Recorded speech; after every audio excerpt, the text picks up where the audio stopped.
복층 공사를 하면 업무 공간을 효율적으로 사용할 수 있다는 점이 가장 큰 장점입니다.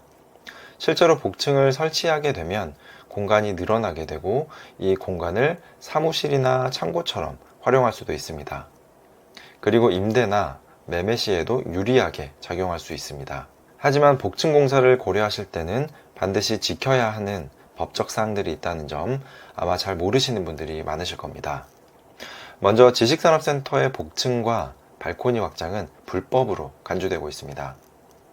건축법상 복층은 다락으로 규정하고 있는데 다락은 층고가 1.5m 이하로 제한되고 1.5m를 초과할 경우에는 불법 건축물로 분류됩니다. 특히 지자체에서는 복층 설치나 발코니 확장 같은 행위를 단속하고 있는데 적발될 경우에는 원상복구 명령과 함께 이행강제금과 과태료를 부과하고 있습니다. 그렇기 때문에 단순히 넓은 공간을 사용할 수 있다는 말만 믿고 복층 공사를 진행했다가는 큰 손실을 볼 수 있습니다. 일부 분양업자들은 지식산업센터를 분양할 때 복층이나 발코니 확장이 가능하다고 설명하는 경우가 상당히 많이 있습니다.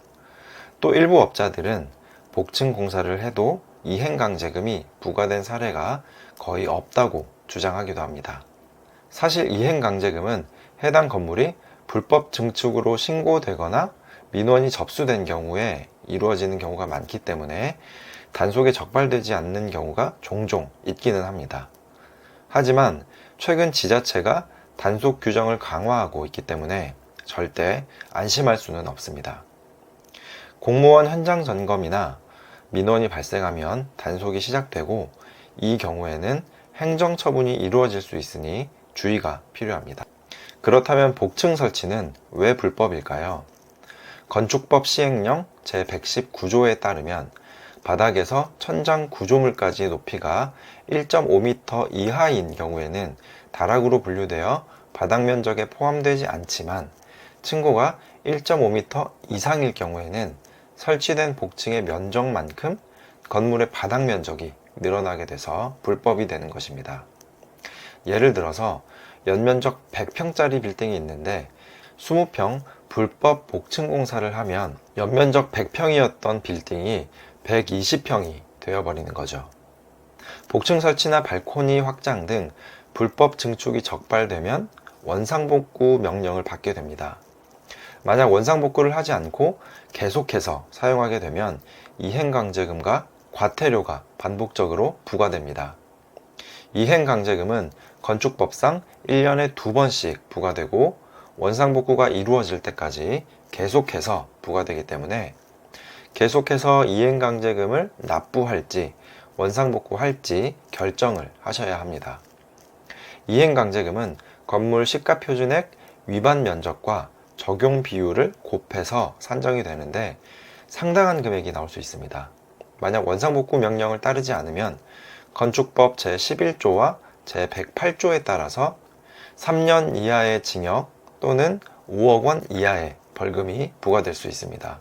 또한 임차인이 임의로 복층이나 확장을 할 경우에 적발 시 이행강제금을 누가 부담해야 하는지에 대한 분쟁이 발생할 수 있기 때문에 이 부분도 계약사항에 반드시 명시해 놓는 것도 필요합니다. 복층을 합법적으로 설치하는 것이 어렵다면 높은 층고를 어떻게 활용할 수 있을까요? 사실 지식산업센터의 높은 층고는 처음부터 화물차나 지게차가 하역 작업을 원활히 할 수 있도록 설계된 것입니다. 예를 들어서 창고처럼 물품을 많이 보관해야 하는 곳이라면 이런 층고를 최대한 활용해서 적재 공간을 더 확보할 수 있고 높은 층고에 맞게 호이스트 같은 장비를 설치하면 물품을 올리고 내리기가 쉬워져서 작업 효율을 높일 수도 있습니다. 복층을 만드는 대신 이렇게 본래 설계 목적에 맞춰서 장비를 추가하거나 창고로 활용하는 방법이 훨씬 합법적이고 안정적인 대안이 될 수 있습니다. 오늘은 지식산업센터 복층 공사와 발코니 확장 공사의 법적 문제와 주의사항에 대해 알아봤습니다. 복층과 발코니 확장은 넓은 공간을 얻는다는 장점이 있지만 법적 규제를 지키지 않으면 불법 건축물로 분류되어 과태료, 이행강제금, 심지어는 철거명령까지 받을 수 있습니다. 따라서 복층공사나 발코니 확장을 계획하고 계신다면 오늘 설명드린 법적 사항과 규정을 반드시 참고하시고 신중히 판단하시길 바랍니다. 오늘 영상이 도움이 되셨다면 구독과 좋아요 부탁드리고요. 궁금한 사항은 댓글로 남겨주세요. 감사합니다.